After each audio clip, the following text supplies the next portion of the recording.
रोज एक नई कहानी देखने के लिए चैनल को सब्सक्राइब करें और बेल आइकन दबाना ना भूलें। विकासपुर गांव में नैना अपने ससुराल में बड़ी ही दुखी होकर अपना जीवन गुजार रही थी, क्योंकि वो गरीब घर से थी।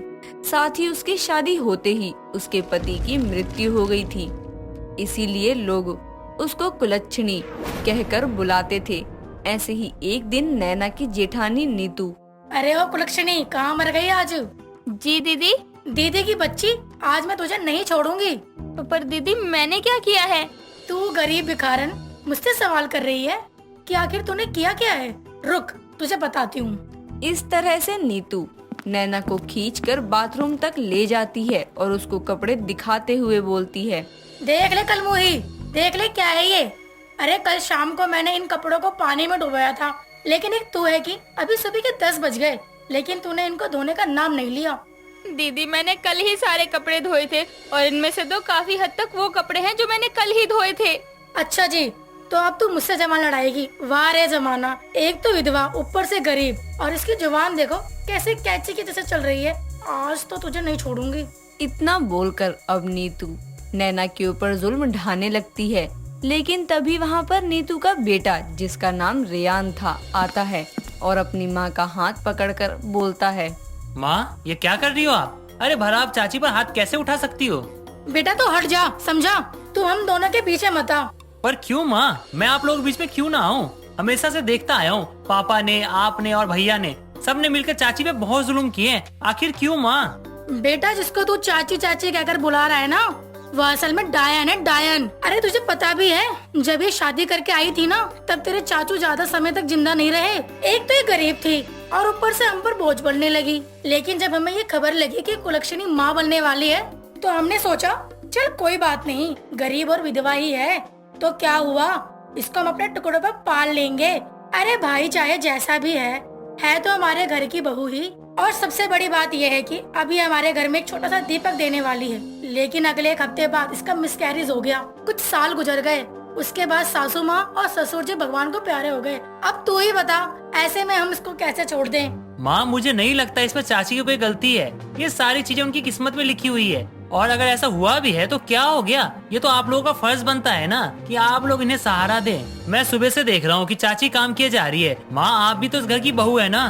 बेटा रेयान, इस डायन के पीछे तू बहुत ज्यादा बोल रहा है, समझा तू? क्या ज्यादा बोल रहा हूँ मैं माँ? मुझे तो नहीं लगता मैं कुछ ज्यादा बोल रहा हूँ। रेयान बेटा, माँ से ऐसे बात नहीं करते, तू जा यहाँ से। ये हम दोनों का मामला है, हम देख लेंगे। चाची माँ है तो क्या मैं माँ का साथ गलत चीजों में दे दूँ? आप भी मुझे बचपन से जानती हो ना कि मैं कैसा हूँ। मेरे सामने कुछ भी गलत होता है ना तो मुझसे बिल्कुल भी बर्दाश्त नहीं होता है। कुछ ही देर में नीतू का पति मोहन और नीतू का बड़ा बेटा राजीव बाथरूम तक आते हैं, जहां वो देखते हैं कि माँ बेटे में ताबड़तोड़ बहस हो रही है। ये देख मोहन अपनी पत्नी से बोलता है, अरे क्या हो गया भाग्यमान, क्यों सुबह सुबह घर में कलेश चालू कर रखा है? मोहन की बात सुनकर नीतू मोहन को सारी बात बता देती है। जब उनको ये बात पता चलती है कि लड़ाई की वजह नैना है, तो सभी लोग बिना कुछ कहे वहाँ से चले जाते हैं। और ऐसे ही समय अब गुजरता है। समय के साथ साथ नैना के ऊपर अत्याचार भी काफी बढ़ता जा रहा था। ऐसे ही एक दिन, नैना तेरे पास खुद का तो कुछ है नहीं, और जो मेरा था तूने वो भी मुझसे छीन लिया। क्या मिल गया तुझे मेरे छोटे बेटे को काबू करके, बता? दीदी आप मुझे हमेशा ऐसे क्यों बोलती रहती हो? मुझे तो ये समझ नहीं आ रहा, और मैंने आपके बेटे को नहीं छीना है। नैना की बात सुनकर नीतू कोई जवाब नहीं देती और वहाँ से चली जाती है। नीतू अपने कमरे में जाकर अपने पति मोहन से बोलती है, मोहन जी, मैं सोच रही थी कि हमारे दोनों बेटे बड़े हो गए हैं, हमें उन दोनों के हाथ पीले करवा देने चाहिए। पर नीतू दोनों के साथ एक साथ, ये थोड़ा अजीब नहीं रहेगा? नहीं मोहन जी, इसमें क्या ही अजीब है। अब जब हमारे दोनों बच्चे बड़े हो गए हैं तो हमें उनके बारे में सोचना चाहिए ना। नीतू की बात से मोहन राजी होता है और अगले कुछ दिन बाद वो अपने दोनों बच्चों के लिए अच्छे से घर की लड़कियों का रिश्ता पक्का करके आ जाता है और घर आकर अपनी पत्नी से बोलता है, अरे सुनती हो? जी बोलो, क्या हुआ? हमारे दोनों बच्चों का रिश्ता एक ही घर में पक्का हुआ है और दोनों लड़कियां काफी संस्कारी और सुंदर हैं। अरे वाह, पर दोनों लड़कियां हैं किसकी बेटियां? मेरे दोस्त का रिश्तेदार था और वो भी हमारी तरह अपनी बेटियों की शादी एक ही घर में कराना चाहते थे, इसीलिए मैंने अपने दोनों बेटों का रिश्ता वहाँ पक्का कर दिया। चलो अच्छी बात है। इस तरह राजीव और रेयान की कुछ दिनों बाद शादी हो जाती है। राजीव की पत्नी राधा राजीव की तरह ही घमंडी और बदतमीज थी, तो वहीं रेयान की पत्नी शांति रेयान के जैसे और अपने नाम की तरह ही शांत स्वभाव और तमीजदार थी। ऐसे ही एक दिन राधा नैना के पास आती है और उससे बोलती है, चाची जी आप अब से किचन में रहा करेंगी। पर क्यों बहू? मुझसे क्यों का जवाब मत मांगना, क्योंकि मैं क्यों का जवाब नहीं देना चाहती। राधा नैना को उल्टा जवाब दे ही रही थी, तभी वहाँ पर शांति आ जाती है और राधा को अपनी चाची से बात करते हुए बोलती है, दीदी आप चाची से ऐसे कैसे बात कर रही हैं? क्या कैसे बात कर रही हूँ मैं? मुझे जो कहा गया था मैं वही समझा रही थी, लेकिन एक ये है इनको मेरी बात समझनी ही नहीं है। समझाने का तरीका अलग अलग होता है, और आप चाची को ऐसे भी क्या समझा रही हो जो चाची समझ नहीं पाई। मम्मी जी ने कहा है कि चाची जी आपसे किचन में ही रहेंगी, और क्यों वो मुझे नहीं पता। मुझे जो कहा गया वो मैंने इनको बोल दिया। बहुत मम्मी जी का पक्ष लेती फिरती हो ना आप, तो एक चीज मम्मी जी के कानों में जाकर बोल देना कि शांति बोल रही थी कि चाची अपने रूम को छोड़कर कहीं नहीं जाएगी। अब क्या था, राधा नीतू के पास जाती है और वो अपनी सास को ठीक वैसा ही बोलती है जैसे शांति ने उससे कहा। ये सुनने के बाद नीतू अपने सर पर हाथ रखकर बोलती है, हे भगवान, एक कम था जो एक और आ गई नैना का पक्ष लेने के लिए। पता नहीं आखिर ये लोग अपने गरीब चाचे का पक्ष लेते ही क्यों हैं। इसका कुछ तो करना होगा, नहीं तो ये मेरे घर में अपने पैरों को ऐसे फैलाकर बैठने के साथ इस घर में ऐसे चिपक जाएगी जैसे लकड़ी में दीमक लगता हो।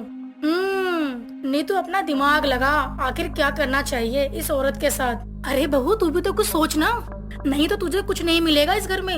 अरे मम्मी जी, अगर गरीब चाची को सबक सिखाना है तो आप उनको घर से बाहर क्यों नहीं निकाल देती?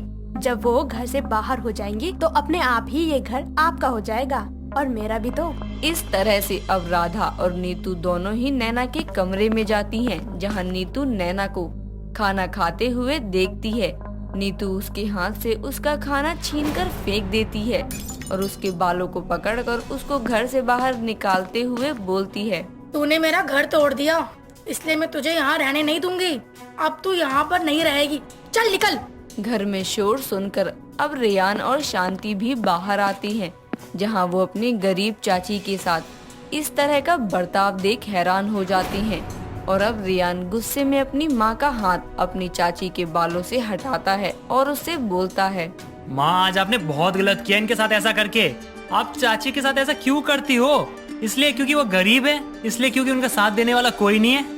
तू हट जा रेहान, इसकी वजह से तू मुझसे दूर हो गया और ये आराम से अपने कमरे में बैठकर खाना खा रही थी। इसको मैं अब और इस घर में बर्दाश्त नहीं कर सकती। नीतू की बात सुनते ही शांति समझ जाती है कि नीतू ने नैना को खाने भी नहीं दिया। अब क्या था, शांति पहली बार अपनी सास से गुस्से में बोलती है, मम्मी जी ऐसी कौन सी नफरत जाग उठी आपको चाची जी से, जो आपने उनको खाना भी नहीं खाने दिया। आप उनसे चिढ़ती है ये जानती थी मैं, लेकिन कम से कम आप उनको 2 वक्त की रोटी चैन से तो खाने दो। नहीं, अब खाना क्या, इसको मैं इस घर में रहने भी नहीं दूंगी। शांति से खाना खाने की तो दूर की बात है। ठीक है माँ, आप रहो अपने पति और बेटे के साथ और अपनी बहू के साथ, क्योंकि अगर चाची यहाँ नहीं रही ना तो मैं भी यहाँ नहीं रहूँगा। और अगर ये यहाँ नहीं रहे ना तो मैं भी नहीं रहूंगी और अपने पति के साथ चली जाऊंगी। नीतू उन दोनों की बात नहीं मानती और उसको घर से निकालने की जिद पर अड़ी रहती है। उसकी जिद देखकर अब रेयान और शांति भी घर छोड़कर अपनी गरीब चाची के साथ चले जाते हैं। दोस्तों, अगर आपको ये कहानी पसंद आई तो इसे लाइक करें, शेयर करें और कमेंट करके बताएं कि कहानी में आपको सबसे अच्छा क्या लगा।